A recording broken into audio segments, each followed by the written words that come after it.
Quand tu t'étends sur ta couche, pense que c'est l'image de ta déposition dans le tombeau. Donc, que le lit est le symbole du tombeau. C'est pourquoi, d'ailleurs, dans la prière des Complis, on le dit, « Ô Seigneur, ce lit sera-t-il mon tombeau ?»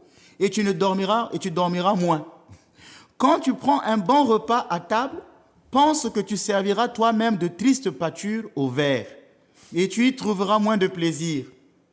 Et en buvant de l'eau, n'oublie pas que la soif que cause la flamme future, et tu feras certainement violence à la nature.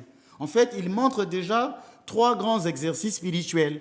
La veille, le jeûne et penser à l'idée de l'enfer éternel. Donc voilà cela appelle ça de l'affliction. Donc pour nous résumer dans les 3 degrés, il y a la pénitence, la pensée de la mort et l'affliction. C'est dur, Père, de penser à ces 3 choses sans avoir peur. C'est ça la vraie spiritualité. La vraie spiritualité, c'est pas rabababa, allez-y, le Seigneur vous aime, Jésus vous sauve, voilà, il y aura des miracles, des guérisons, et ces gens-là ne changent jamais leur vie parce qu'ils ne sont pas passés par ces étapes-là. C'est pourquoi je dis que l'orthodoxie, c'est une spiritualité qui n'est pas donnée à tout le monde.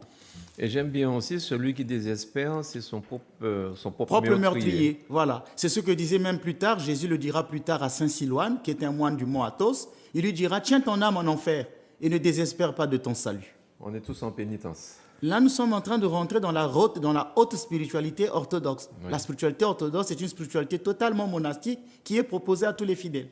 C'est pourquoi je disais que les fidèles prient comme des moines dans l'église orthodoxe et ils ont une spiritualité monastique. Très bien, Père. Vous avez dit qu'il y a 3 degrés, la pénitence, la pensée de la mort et l'affliction.